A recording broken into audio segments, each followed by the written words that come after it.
Yang pertama dulu, wadhkur rabbaka fi nafsika, dan ingatlah Rabbmu, Tuhanmu, fi nafsika, ada kalanya diterjemahkan orang fi nafsika, pada dirimu. Ada juga diterjemahkan orang fi nafsika, itu adalah dalam hatimu, yaitu zikir yang muncul, yang timbul dari hati, tidak didorong oleh ria atau supaya orang tahu atau supaya orang mendengar apa yang kita baca. Tujuannya untuk mengambil perhatian orang. Itu yang pertama. Yang kedua, menurut penjelasan ulama, fi nafsika itu adalah di dalam hati. Bukan berarti tidak boleh menyebut keras-keras atau kare-kare. Tapi zikir dalam hati itu lebih dapat orang untuk berbuat ikhlas. Dan zikir dalam hati itu lebih dekat kemungkinan untuk diijabahi. Ijabah diperkenankan Allah. Wa abadu minar riya, tentu saja jauh daripada riya. Kita garis bawahi sini dulu.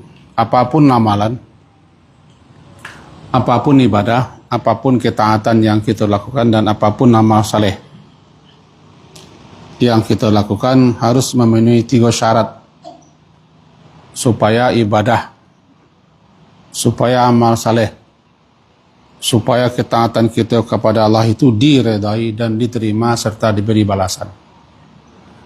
Yang pertama adalah pelakunya atau yang mengerjakan amal saleh itu adalah mukmin. Dia beriman. Karena amalan orang yang tidak beriman tidak diterima. Yang kedua, dia harus ikhlas. Ikhlas berarti tidak ada niat, tidak ada tujuan, tidak ada maksud selain daripada mengharap ridha Allah, selain daripada mengharap agar Allah terima dan agar Allah balasi amal saleh kita itu. Yang ketiga, apapun amal saleh atau ibadah yang kita lakukan itu harus sesuai dengan petunjuk Nabi sallallahu alaihi wasallam yang disebut dengan ittiba. Mengikuti sunnah Nabi, tuntunan Nabi sallallahu alaihi wasallam. 3 itu. Pertama, orang yang berbuat baik itu orang mukmin. Yang kedua, ikhlas. Yang ketiga, harus mencocoki sesuai dengan petunjuk dan tuntunan Nabi sallallahu alaihi wasallam. Baru amalan yang seperti ini telah memenuhi syarat untuk diterima.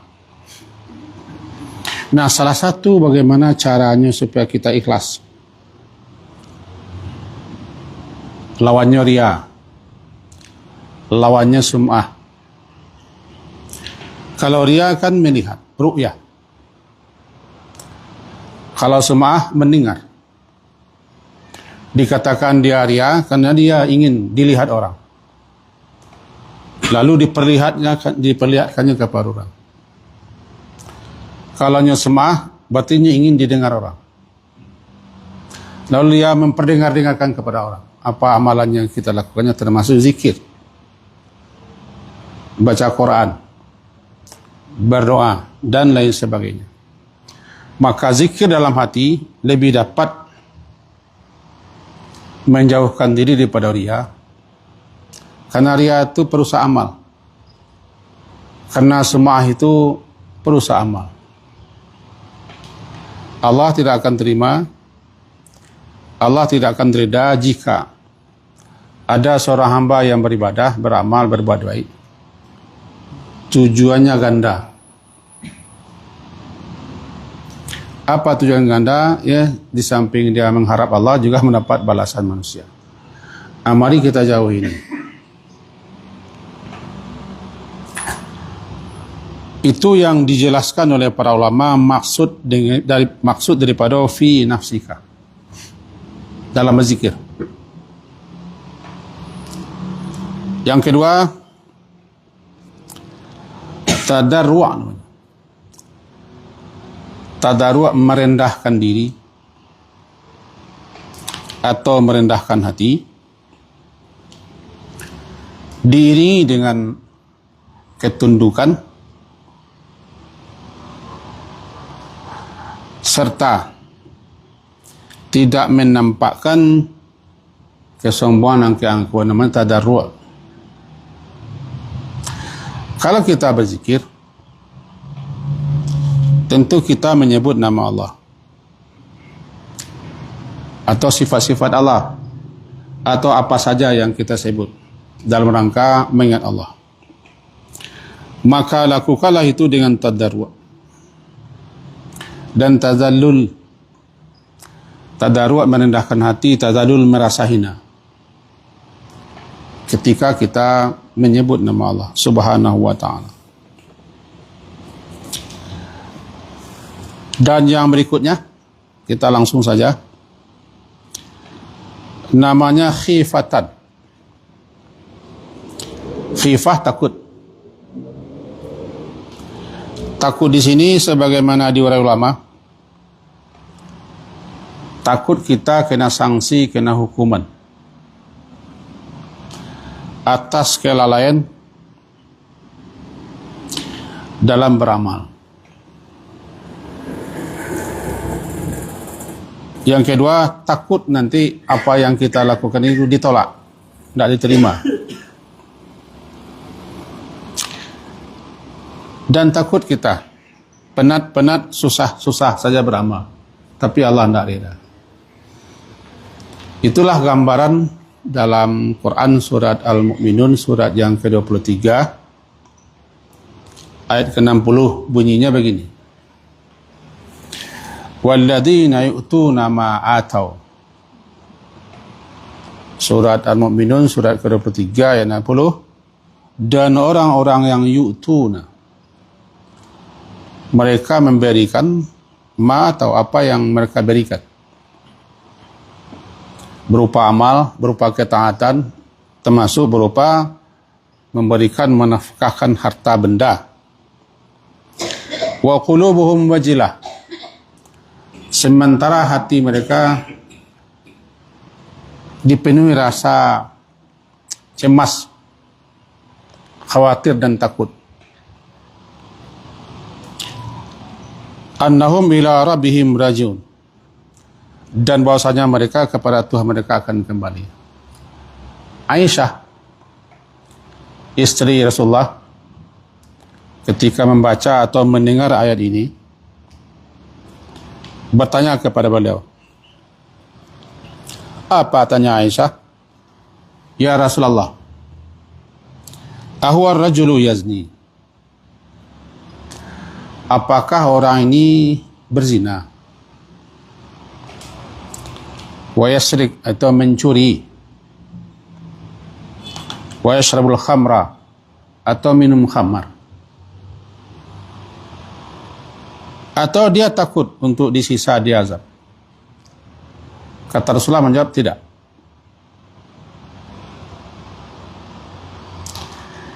Malahan dia adalah orang yang lakinnahu rajulu yusalli, dia suka salat, dia berpuasa, dia bersedekah. Lalu apa yang ditakutinya? Yang ditakutinya jangan-jangan apa yang dilakukannya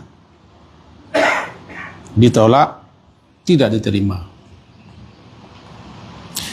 Inilah yang disebut dengan khauf. Rasa cemas, rasa khawatir, rasa takut. Kitalah beramal, kitalah beribadah, tapi jangan-jangan tidak diterima mereka. Ini kita buat keringkasannya, bahwa ayat yang kita baca surah Al-Mu'minun tadi bunyinya, orang-orang yang telah memberikan apa yang mereka berikan. Pada awalnya kan sedekah atau infak.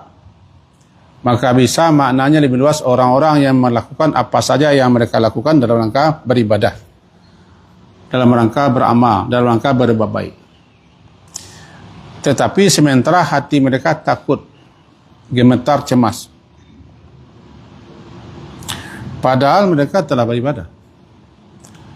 Itu yang ditanyakan oleh Aisyah. Kalau bahasanya, apa yang ditakutkannya dari Rasulullah? Apakahnya itu berzina? Takut kena azab kan? Atau dia mencuri yasrik? Atau minum khamar? Jawab Rasulullah begitu, tidak. Orang ini salat, puasa, bersedekah, beramal saleh. Lalu apa yang ditakutkannya Rasulullah? Takut mereka tidak diterima amalannya. Perasaan takut inilah yang mendorong kita dalam beribadah harus hati-hati. Kenapa harus hati-hati? Ya, kita nanti panik-panik beribadah, panik-panik beramal. Allah tidak reda, Allah tidak terima, balasan tidak dapat. Itu yang maksud dengan khaufan wa tama'a. Dalam surat Sajdah yang acok dibaca oleh imam di Jumat pagi subuh, bunyinya tatajafa junubuhum anil madaji' yad'una rabbahum khaufan wa tama'a. Mereka itu berdoa memohon kepada Allah dalam keadaan rasa takut, khaufan, takut, dan tamak, harap. Dua kondisi. Kalau bahasa orang Wak, haruk kemudian, cameh, kehilangan. Maka harus bagi setiap siapa saja yang beribadah, siapa saja yang berbuat taat, siapa saja yang beramal saleh atau berbuat kebaikan, harus ada dalam dirinya rasa cemas takut itu. Kalau bahasa waknya kali jadian cakap tu, laika diterima Allah lah amal waktu. Dengan begitu kita terus terdorong untuk memperbaiki amalan. Ya Rok, kau boleh cameh kehilangan. Dalam ayat ini namanya wajilah. Hati mereka gemetar takut.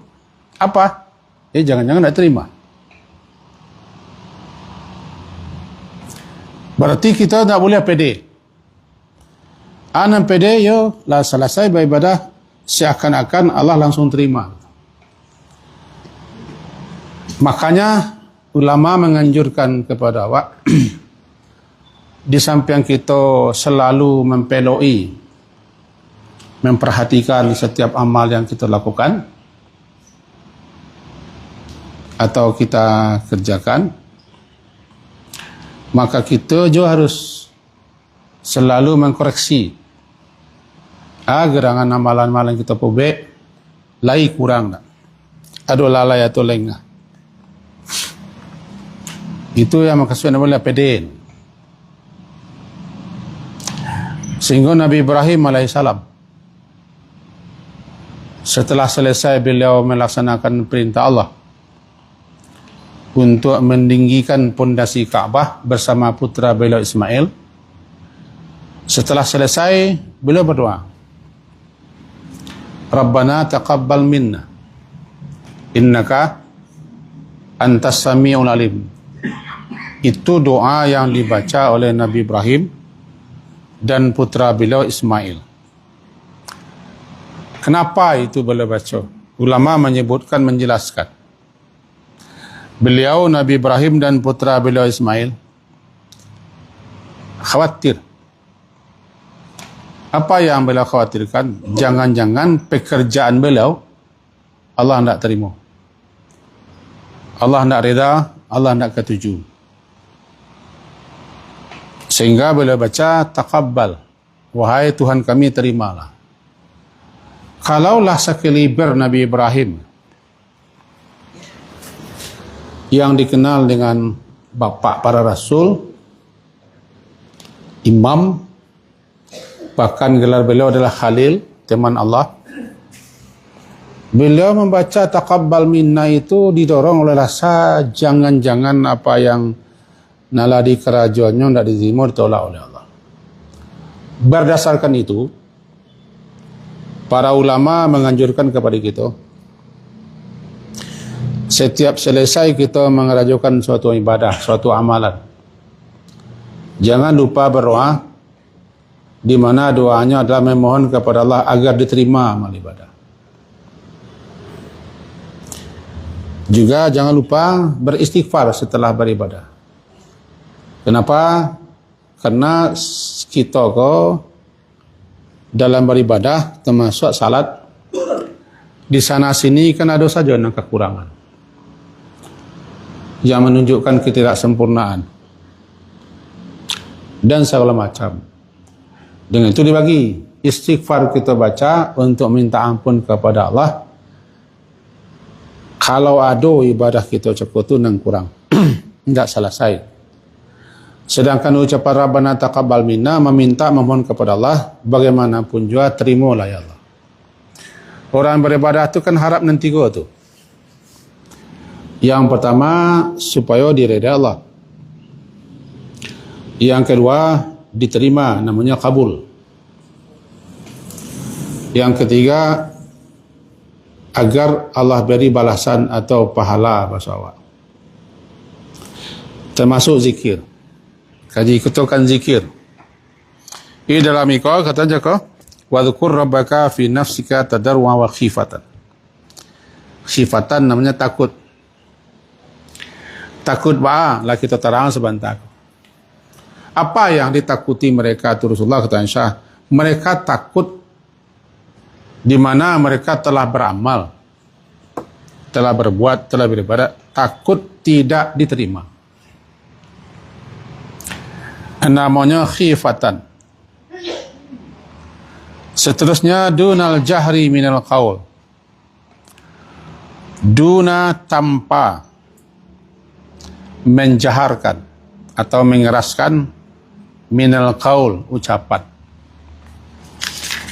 Kalau bahasa tidak mengeraskan lafaz-lafaz zikir atau lafaz-lafaz doa yang kita baca. Sekedar telinga ditinggal.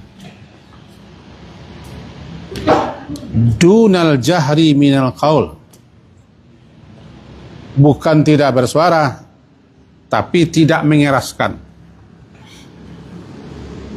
Tidak pula tidak diperdengarkan.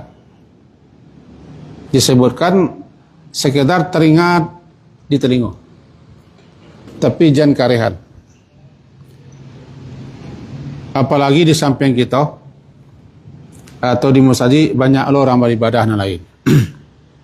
Satu kali dalam hadis riwayat Imam Ahmad, Rasulullah beriktikaf di masjid. Beliau kalau beriktikaf berdiam diri di masjid untuk beribadah kepada Allah, memusatkan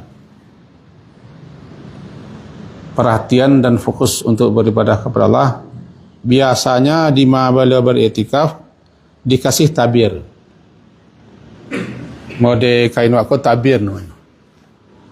Tabir yang dipakai biasanya anyaman pelepah kurma atau kulit. Taruhlah di situ, di sudut. Beliau konsentrasi fokus beribadah kepada Allah. Nah, kalau beliau beribadah di masjid seperti itu gaya. Suatu kali ketika beliau beribadah, adalah orang membaca ayat dengan keras-keras. Yang lainnya juga. Maka saling terganggulah satu sama lain. Lalu beliau julurkan kepala, beliau sangkapkan tabir atau kerai basah yang malang. Beliau menjulurkan kepala itu kan menjanguk kepala keluar. Beliau tegur orang-orang, ala ketahuilah oleh kalian masing-masing kalian dan masing-masing kita kan sedang munajin Rabbah, sedang bermunajah, meminta, memohon, mengadu, berbisik, mengharap kepada Allah. Masing-masing kita. Untuk itu, janganlah sampai sebagian kita menyakiti, mengganggu yang lain. Karena yang beribadah itu bukan kita saja. Yang kedua, jangan meninggikan suara. Bisa berakibat orang lain tidak khusyuk, tidak aman, terganggu. Dan yang ketiga, hendaklah masing-masing kalian memfokuskan diri kepada apa yang sedang lakukan dan jangan sampai menyebabkan orang samping di samping kesal melihat kita baca Quran, berdoa, berzikir, istighfar yang menyebabkan mereka terganggu. Banyak penjelasan daripada ulama, kita ambil satu saja. Jika kita dalam musajid, mereka ini kan dalam musajid,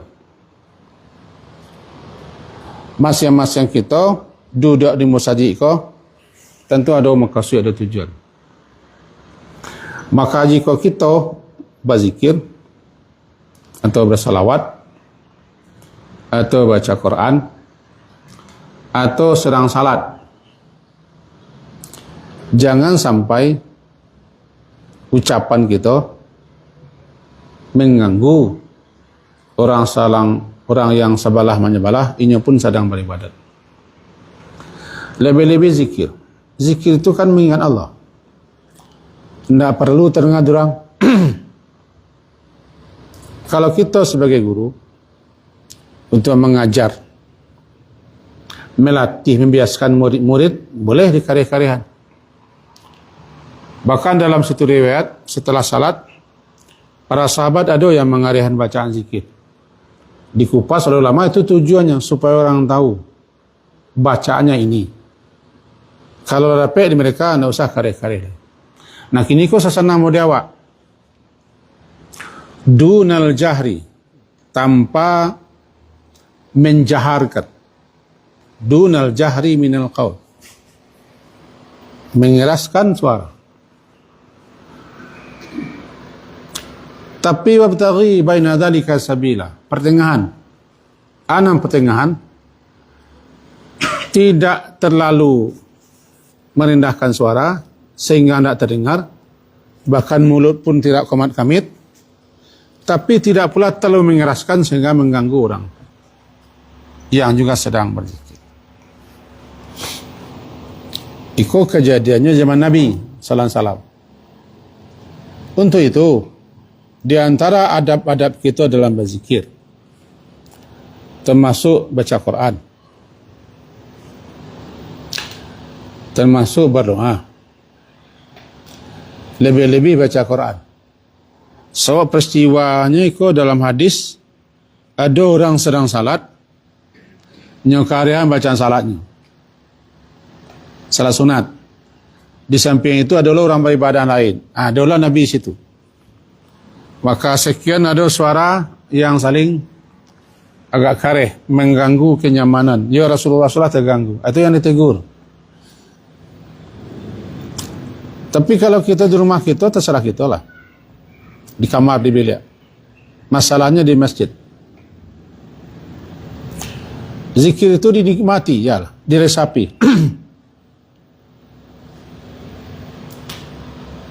Itu salah satu yang dimaksud dengan tanpa mengeraskan suara. Jadi kalau kita maja banyak,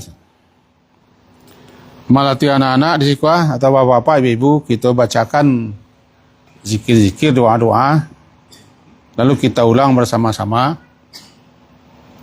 sampai dapat, sampai paham. Kalau sebatas untuk itu, asalkan orang lain jangan terganggu dalam beribadah. Karena orang pun berhak juga beribadah. Karena orang lain pun ingin loh baca Quran kah, berzikir kah, bersalawat kah. Itu yang harus diperhatikan. Suatu kali ada seseorang begini, inyo ko masbuk, terlambat ikut salat berjamaah. Kemudian setelah imam assalamualaikum, tentu dilanjutkannya salatnya yang kurang. Itu ceritanya. Kiranya di masjid itu orang berzikir kok ada tukang iriknya. Ya seperti membaca itulah. Astaghfirullah, astaghfirullah, astaghfirullah. Kalau di karya membaca Allahumma salam, zikir-zikir. Tambah dengan doa. Orang yang terlambat tadi, dia nyulen selesai lah. Imam yang sedang berzikir dan sedang berdoa, taturuan di nol. Ini tak taturuan. Imam tadi memimpin doa. Doa tu dapat dia. Lu sedang salat tanpa sengaja, no? Tai dia yang itu. Imam. Kesalnya. Maka terjadilah diskusi setelah itu. Yang alasannya cukup jelas. Bahwa di musajid kau masing-masing kita kan beribadah. Kan tak sinan-sinan beribadah. Jadi suara Pak Imam tadi mengganggu ambo. Ambo terlambat, ambo sedang salat. Pak Imam kadang-kadang pakai membaca zikir dan doa. Tergaduh ambo. Ambo kan tak ada mengaduh Pak Imam. Kejadiannya ketika itu ya masing-masing saling mempertahankan pendapat. Dan itu ambo tahu kejadiannya. Isu sampai. Maka sebaiknya kita kalau akan mengamalkan hadis Nabi tadi, karena masing-masing kita bermunajah kepada Allah,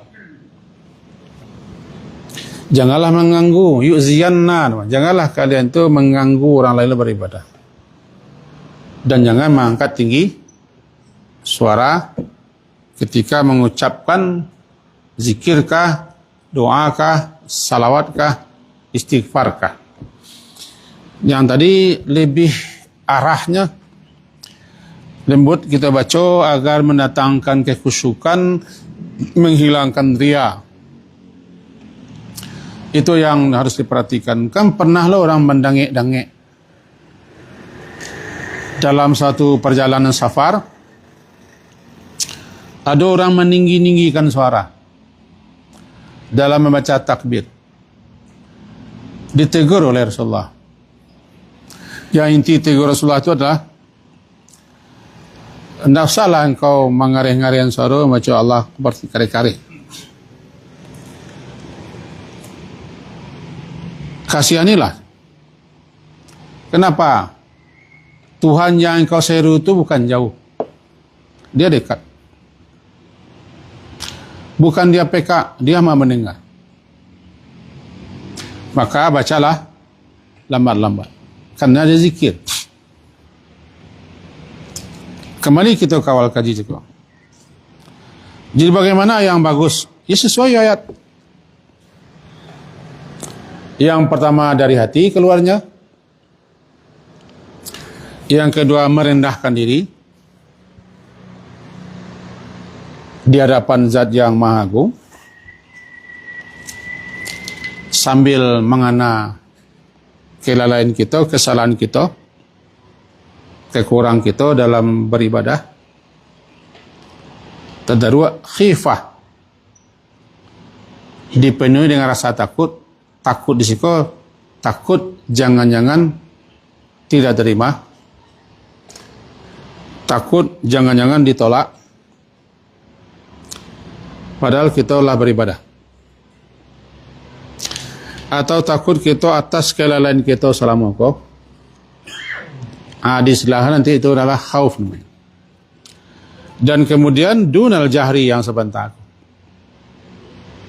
tanpa mengeraskan bacaan.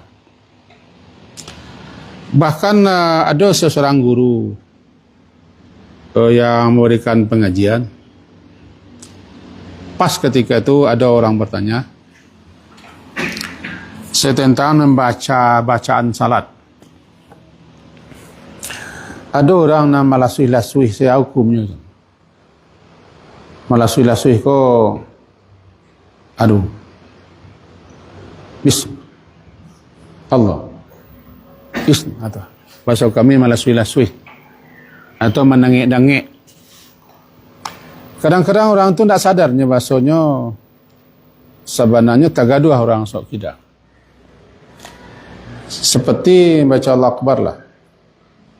Untuk membuka salat takbiratul ihram kan semua orang baca Allah Akbar. Lalu bacaan selanjutnya ada orang yang boneh tadi mendangik-dangik melasui-lasui. Kadang-kadang tiba baca subhanallah, subhanallah. Itu bisa mengganggu orang sebelah kita. Jadi sang guru itu menjawab, beliau baca laiku. Itu termasuk mengganggu orang tanpa kita sadari kita mengganggu. Kita dalam saf. Ada orang sebelah kita menangis-nangis atau melasui-lasui mendacakoh. Kadang-kadang orang sebelah waktu payah nak konsentrasi. Lalu sang guru mengatakan membacakan ayat itu, dunal jahri minal qauli. Janganlah keraskan. Lembutkanlah. Gerakkan bibir terengah di telinga, tapi jangan sampai mengganggu orang. Terganggu orang. Cuman orang yang melakukan itu tidak sadar. Atau tidak disadarinya. Sebenarnya kerajaannya adalah menyebabkan orang lain tidak senang, tidak suka. Untuk itu, termasuk dalam cakupan ayat, beribadahlah sesuai dengan aturan, sesuai dengan adab-adab, termasuk dalam beribadah cakap itu, baca Quran, zikir, berdoa, istighfar dan salawat.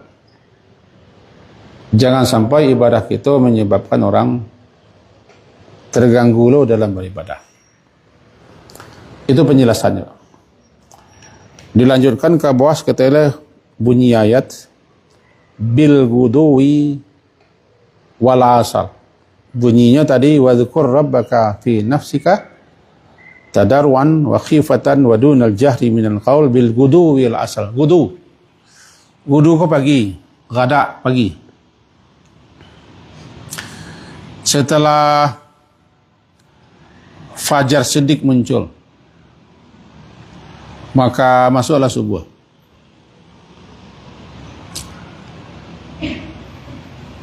Lalu setelah orang salat, itulah masuk namanya waktu wudu, waktu pagi. Sementara setelah itu katakan wudu bil wudu wal asar. Asal ke petang hari, sore. Ada ulama yang memahaminya berlaku semenjak setelah asar sampai maghrib. Bahkan ada juga yang bilang sesudah maghrib pun boleh bagi yang terlambat. Sama dengan pagi. Setelah salat subuh, berzikir terlebih dulu, zikir setelah salat, dan seterusnya. Setelah itu boleh kita lanjutkan dengan namanya azkarus sabah. Zikir-zikir yang dibaca pagi hari. Zikir-zikirnya sudah spesial. Lahado diajarkan, dituntunkan oleh Nabi apa saja yang akan kita baca. Lalu kita baca setelah salat subuh atau setelah zikir-zikir subuh, doa subuh, kita baca itu lah boleh sampai bekom matahari naik, namanya wudu. Kalau sore setelah asar berzikirlah, setelah asar istighfar, membaca Allahumma anta salam dan seterusnya. Salat itu semua boleh dilanjutkan dengan zikir-zikir sore atau petang hari sampai maghrib. Bahkan dalam istiftah kita baca Allahu akbar kabira, alhamdulillah katsira, subhanallahi bukratan wa asila. Lalu timbul pertanyaan, Kenapa pagi dan sore saja? Pagi itu awal kehidupan. Awal kita beraktivitas. Maka mulailah aktivitas kita, kerja kita, mengisi penghidupan dan mencari penghidupan kita dengan kontak kepada Allah. Dengan berzikir mengingat Allah. Pagi-pagi. Sore bagaimana? Sore kan penutup siang. Maka tutuplah dan akhirlah kegiatan siang hari kita pun dengan zikir. Zikir-zikir yang telah ditunjukkan. Begitulah malam. Di malam hari kita kok lalok. Bahasanya di kita akan mati. Karena lalok itu kan mati. Maka berzikir pula lah. Mengingat Allah, menyebut nama Allah. Ada berupa ayat, ada berupa doa, ada berupa zikir.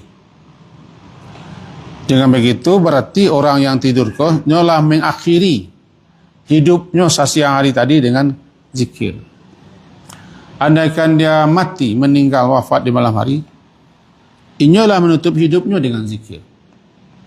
3. Pagi wudu atau bukrah namanya, bukrah tawazilah, berzikirlah.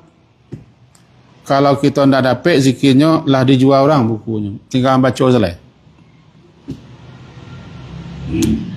Kemudian petang hari berzikirlah sudah asar sampai matahari terbenam, bahkan juga boleh setelah matahari terbenam. Maka itu kita lah mengakhiri aktivitas kita di siang hari dengan zikir.